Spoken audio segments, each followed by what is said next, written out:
So I was playing that Oblivion remaster, and I found myself having a hard time getting invested. I've never been the biggest fan of the fourth Elder Scrolls game, and I thought this modern facelift was a prime opportunity to engage with it more deeply. But, as they say, I bounced off of it. I thought maybe it was just me, maybe I was done with Bethesda open worlds, but revisiting Oblivion got me kind of itching to play Skyrim, which I found myself getting sucked in by all over again. What was the difference? I think a big part of it is how those games approach exploration. There are obviously a lot of things that distinguish the Bethesda catalog from other RPGs and open world games, but one thing I feel that defines them, at their best, is a magical sense of exploration. Bethesda game worlds are the definition of open-ended. Unlike some open worlds that gate regions behind story progress, Bethesda's games let you explore almost anywhere from basically the beginning, and that's one of their central appeals. But things like starting location, leveling systems, terrain, points of interest, and quest objectives all influence how players choose to move through these games' respective worlds. I think there are a couple of choices made in Oblivion that caused me to bounce off of it.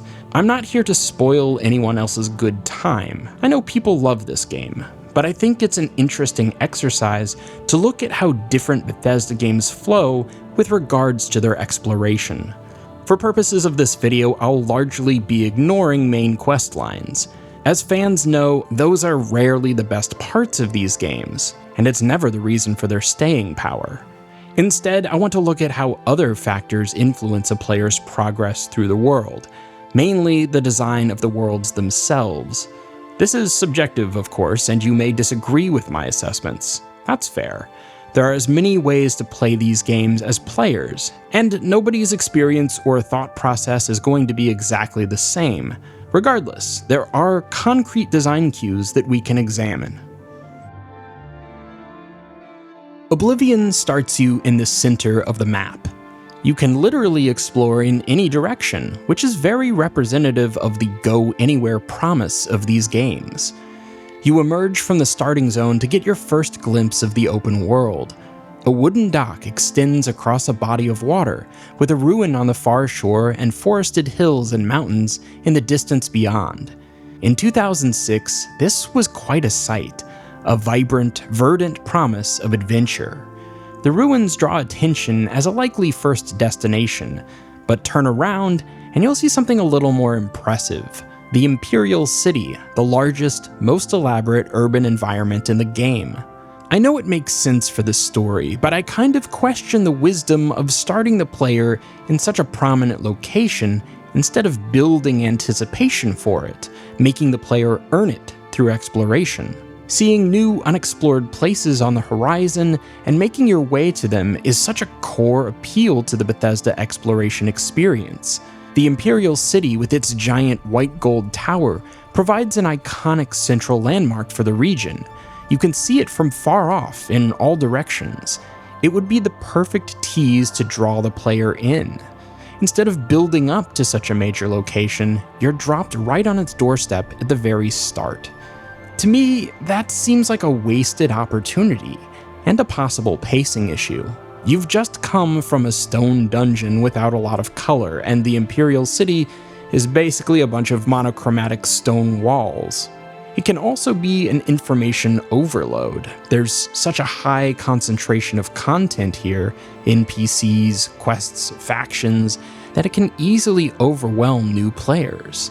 It doesn't exactly ease them into Cyrodiil. Beginning in the center of the map suggests no natural flow of exploration.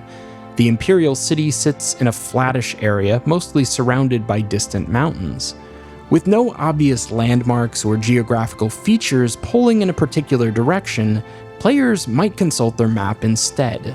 But that reveals, in my view, a much worse design decision. From the very beginning of the open world portion of the game, you can fast travel to any major city. I'm not against fast travel. Without it, these games would be unplayable for many.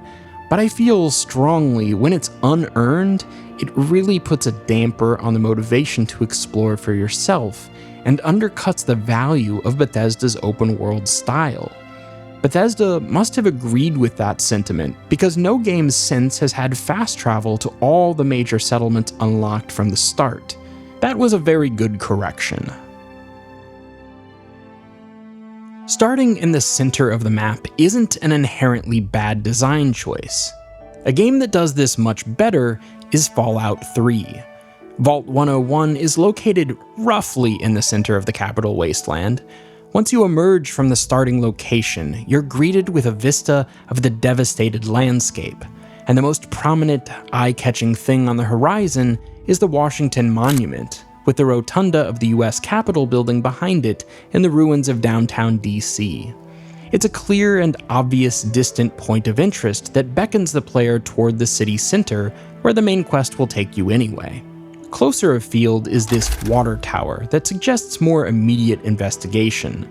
As you descend the hill, there's a road leading either up toward this broken highway or down through the ruins of Springvale. In either case, you're likely to spot the nearby town of Megaton before too long. Megaton is a much better introduction to its game world than the Imperial City was to Oblivion. It's not the main population center, it's just one of several towns and settlements, each with their own unique identities. It's a great location to acclimate first-time players of the game and the franchise. Although you can go in any direction, Fallout 3's initial vista and the placement of Megaton tend to draw players toward the southeast at first, which is the best route for the main quest and for lower-level players. Going north right away is discouraged by higher-level enemies, although you're welcome to try and go wherever.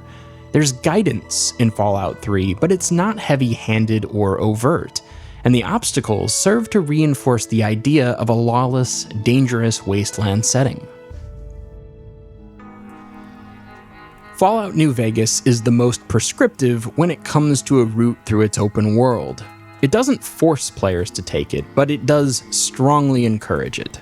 New Vegas is unique in a number of ways, probably because it was a spin-off created by Obsidian rather than Bethesda Game Studios.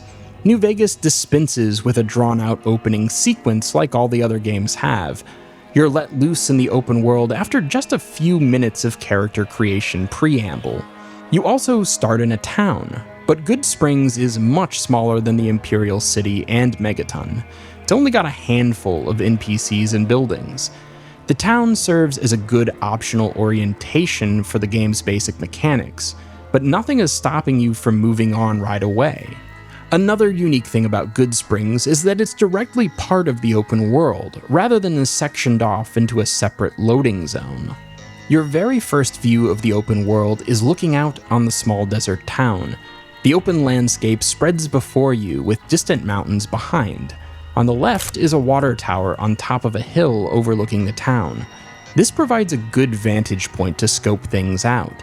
The obvious distant attraction and, name of the game is New Vegas. The second most prominent location from here is another nearby hill with a monument on it. Go to this hill and even more nearby landmarks are visible.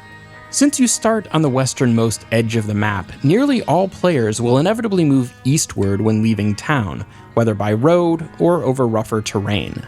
In either case, you'll soon come to the remnants of Interstate 15, which runs north through Vegas and beyond, and south past the California border.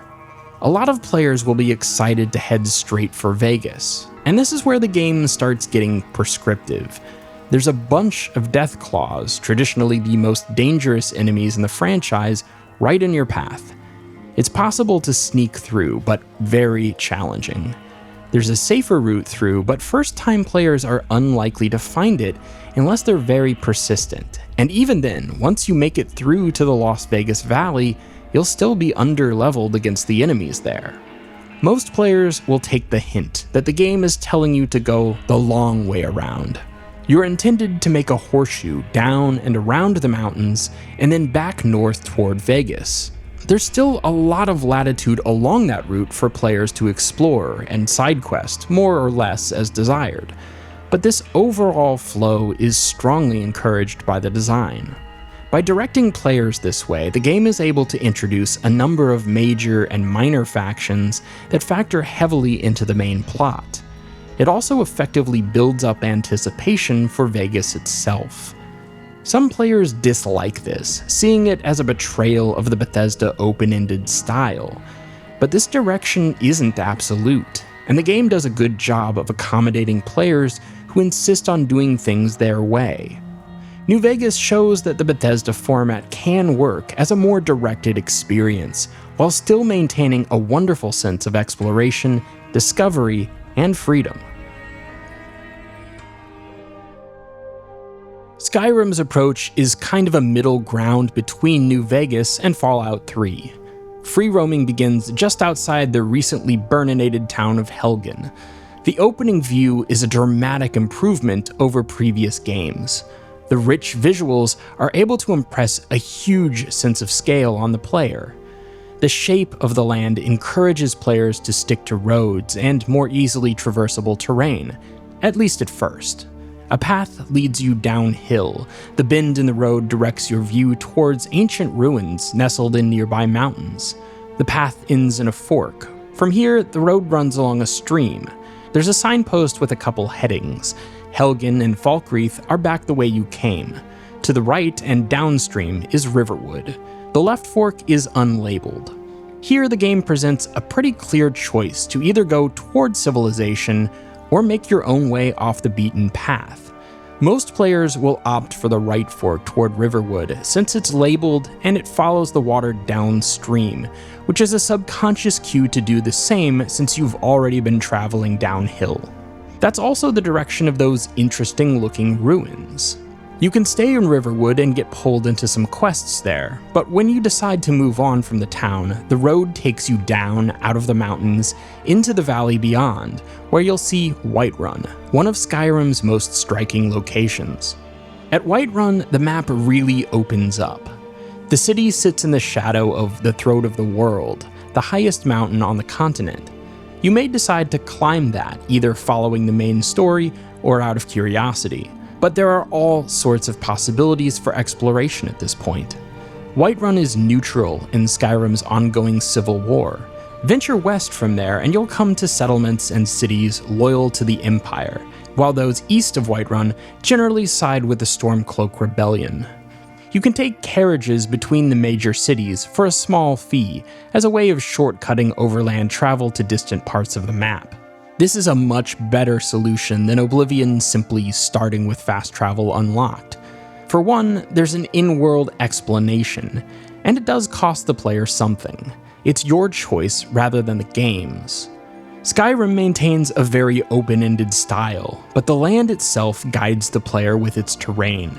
Peaks and valleys, roads and rivers, and of course, distant landmarks. It's easy to see why the game has maintained its popularity for all these years. It might be Bethesda's best world map, and one of the best open worlds ever made. Fallout 4 is the only game to have a time jump. You see the city of Boston get nuked, and after a quick 200-year cryo nap, emerge from underground to see the same landscape now destroyed and decayed. Fallout 4's starting location is close to the northwest corner of the map. In the far distance is the broken Boston skyline. There's a water tower in the middle distance near the town of Concord. Slightly closer is a red rocket filling station. Just in front of you, down the hill, is your old neighborhood. Those are all strong draws southward, even if the map itself didn't also suggest that that should be your heading. The first stop for many players is likely to be their old neighborhood.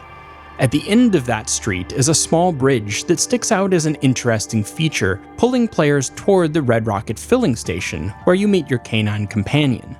Continue down this road, and you'll soon arrive in Concord, where the sound of gunfire will lead you toward the first faction of the game, everybody's favorite, the Minutemen. This is all the intended route for a first-time player.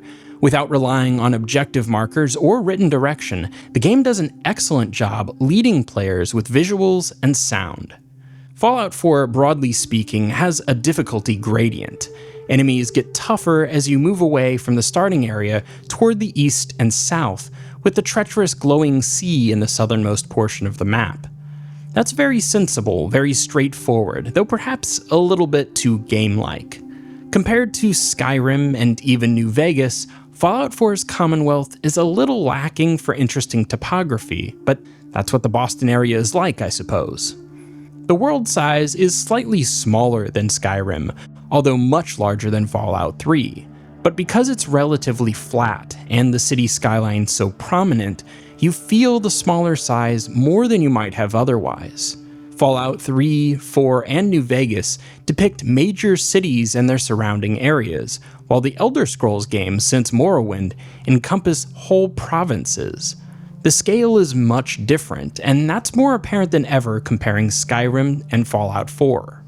There are pros and cons to both approaches, but this difference helps distinguish each series and shows that different scales can be done well in the Bethesda format.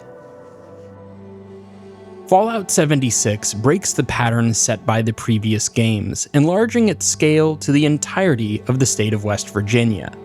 It's a very nice open world with varied topography and better regional variety than any other Fallout map. But the game itself is structured around a live service multiplayer business model, and that dictates so much of the experience. It isn't a world so much as a platform for content and microtransactions. Design is fundamentally motivated by that ongoing business model, which means the exploration flow can't be evaluated in the same way as the other games. The game is always in flux. The experience of a day one player was vastly different from players starting the game now. Fallout 76 isn't interested in naturalistic exploration in the same way, even though it looks and plays a lot like other Bethesda games. You can never totally forget that you're playing a live service game. That brings us to Starfield, which is an even bigger departure from the exploration formula than Fallout 76. While it is a traditional single-player game with a huge scope, the structure of the explorable space is entirely different. As a space-bound game, there's no single open world, but a vast array of explorable planets linked together by menus and loading screens. Free roaming begins when you get your first ship, although the game will prod you to go to New Atlantis. This is a lot like going to the Imperial City straight away in Oblivion. New Atlantis is the biggest, most elaborate population center in the game. It's also one of only 3 major cities, and that underlines one of Starfield's biggest problems: a lack of meaningful, unique content.